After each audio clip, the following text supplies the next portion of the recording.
સુરતમાં મંદીના મારનો સામનો કરનાર રત્ન કલાકારો માટે રાજ્ય સરકારે મહત્વપૂર્ણ સહાય પેકેજ જાહેર કર્યું છે।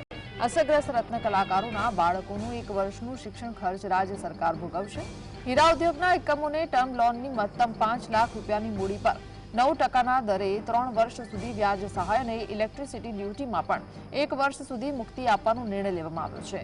ઇચ્છુક રત્ન કલાકાર ઓછામાં ઓછા 3 વર્ષ સુધી હીરા ઉદ્યોગમાં કામ કર્યું હોય અને 31મી માર્ચ 2024 પછી કામ ન મળ્યું હોય અથવા તેમને છૂટા કરવામાં આવ્યા હોય તેમને લાભ મળશે।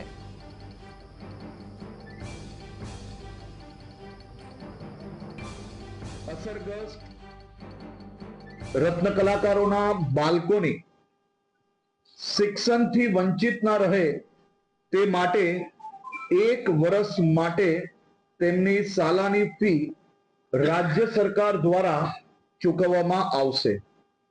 હીરા ઉદ્યોગોના એકમોને ટર્મ લોનની મહત્તમ 5 લાખની મૂડી ઉપર 9%ના દરે 3 વર્ષ સુધી વ્યાજ સહાય તેમજ ઇલેક્ટ્રિસિટી ડ્યુટીમાં પણ 1 વર્ષ સુધી મુક્તિ આપવાનો નિર્ણય લેવામાં આવ્યો છે।